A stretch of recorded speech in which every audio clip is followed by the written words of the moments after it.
अस्सलाम वालेकुम aspirants.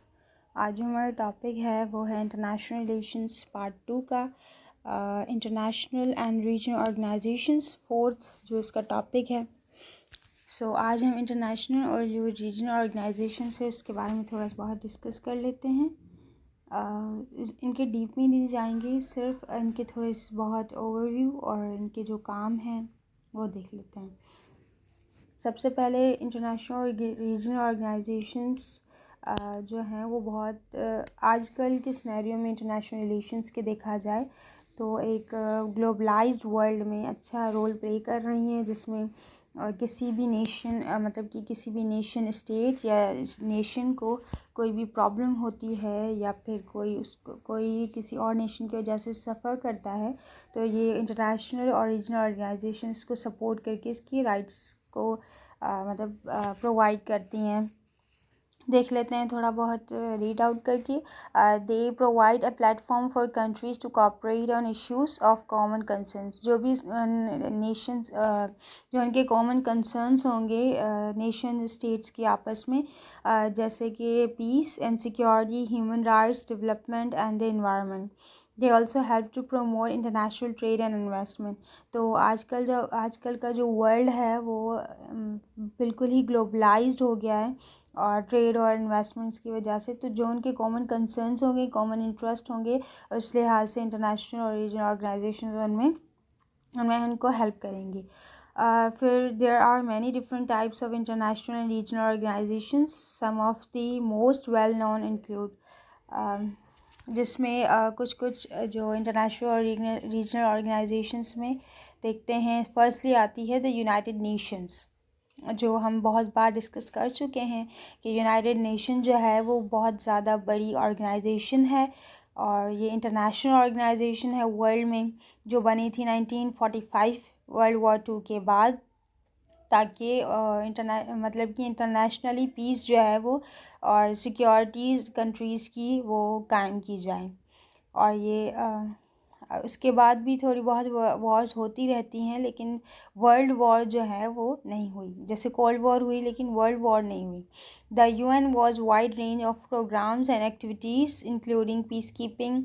UN की जो ड्यूटीज़ या एक्टिविटीज़ हैं वो है पीस कीपिंग में ह्यूमैनिटेरियन एड देना, और दूसरा है डेवलपमेंट असिस्टेंस और ह्यूमन राइट्स प्रमोशन। ठीक है, फिर आती है हमारी the World Trade Organization. The World Trade Organization में क्या कौन कौन से ऑर्गेनाइजेशंस हैं? ओवरसीज़ इंटरनेशनल ट्रेड, जो भी इंटरनेशनली ट्रेड होता है वो उसको देखती है ओवरसीज़। और इट वाज इस्टेब्लिश 1995 में हुई थी, और ये फ्री ट्रेड और जो नेशंस के दरमियान फ्री और फ्री ट्रेड को मतलब कि प्रमोट करती है। फिर है WTO क्या करती है? Has set of rules that members must follow. These rules are designed to ensure that trade is conducted in a fair and non-discriminatory manner. तो इसके कुछ रूल्स एंड रेगुलेशंस हैं अकॉर्डिंग टू कंट्रीज़, तो वो follow करना लाजमी है, क्योंकि वो फ्री और फेयर ट्रेड जो है वो उनको मुहैया करती है। फिर आती है यूरोपियन यूनियन। ये भी एक ऑर्गेनाइजेशन है जो रीजनल ऑर्गेनाइजेशन है। तो ये 1951 में फाउंड हुई थी, मतलब कि बनी थी। फिर it was made up 27 members countries that have agreed to work together on a range of issues including. European Union जो है वो रीजनल ऑर्गेनाइजेशन है, और दूसरा ये 1951 में बनी थी। ये याद करने की चीज़ें हैं।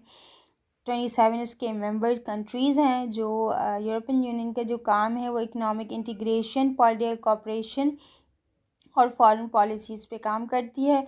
The EU has its own currency, इसकी खुद की करेंसी है जिसको यूरो कहते हैं। इट्स ओन पार्लियामेंट, इसकी पार्लियामेंट भी अपनी है और इसके कोर्ट ऑफ जस्टिस भी अपना है। अब आती है अफ्रीकन यूनियन।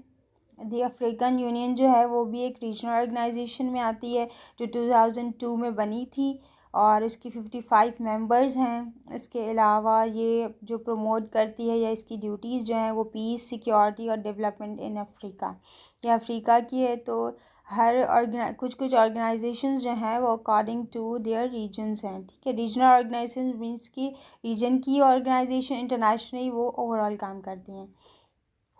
अब आता है AU, अफ्रीकन यूनियन क्या काम करती है। Has a number of institutions including, इसके जो इंस्टीट्यूशंस हैं वो बहुत ज़्यादा हैं, जिसमें African Commission on Human and People's Rights and the African Code of Justice and Human rights.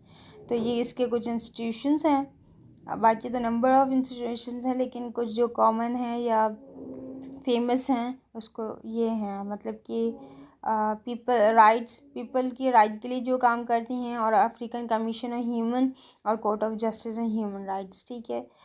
अब जो इंटरनेशनल और रीजनल ऑर्गेनाइजेशंस हैं वो बढ़ती जा रही हैं 21st सेंचुरी में, और ये आपस में इंटरकनेक्टेड है। जैसे UN जो है, इसकी 5 से 6 ऑर्गेनाइजेशन जो हैं वो इससे कनेक्टेड हैं, जैसे जनरल असेंबली और कोर्ट ऑफ जस्टिस। सो ये हम डीप में स्टडी नहीं करेंगे, सरसरी देखेंगे, क्योंकि हमने इनको थोड़ी बहुत स्टडी कर ली है। इसको थोड़ा सा रीड आउट कर लेते हैं, कोई इन्फॉर्मेशन होगी तो हम इसको देख लेंगे। International and regional organisations are becoming increasingly important in the 21st century. As the world becomes more interconnected, countries are increasingly faced with challenges that can only be addressed through cooperation. International and regional organizations provide a cooperation. International and regional organizations provide a forum for countries to work together to address these challenges and promote a more successful, prosperous, and just world. In addition to the organization listed above, there are many other organizations, international and regional organizations that play a role in global affairs. Some of these organizations focus on specific issues such as health, education, or the environment, other and more general in their scope. Regardless of their specific focus, all our international and regional organizations have the potential to make a positive impact on the world. By working together, countries can address the challenges that face humanity, build a better future for all. So ये regional international organisations जो भी हैं, इनका simply जो role है, जो आपको reading से मे भी समझ में आ गया होगा, फिर भी मैं बता देती हूँ। 21st सेंचुरी में बहुत ज़्यादा इनका रोल है, क्योंकि जैसे जैसे वर्ल्ड जो है वो तरक्की करता जा रहा है, तो आपस में इंटरकनेक्टेड भी हो रहा है, तो चैलेंजेस भी आती हैं। तो चैलेंजेस जो हैं वो मतलब कि उनको पीसफुली हल करने में ये हमारी रीजनल और इंटरनेशनल ऑर्गेनाइजेशंस जो हैं कंट्रीज़ को हेल्प करती हैं। सो ये जो है वो आप इसको एज अ कंक्लूजन में भी ऐड कर सकते हो अगर क्वेश्चन में आए तो। इसके अलावा अब जो हम वीडियोस बनाते जा रहे हैं वो अकॉर्डिंग टू क्वेश्चन, तो आप उसको फॉलो करते जाइएगा ताकि आपको क्वेश्चन की अटैम्प्ट करने की टेक्निक्स आ जाएं। So like our channel, subscribe our channel, share and comment, और आपका कोई भी क्वेश्चन हो तो आप कमेंट बॉक्स में हमें कमेंट कर सकते हैं। Thank you.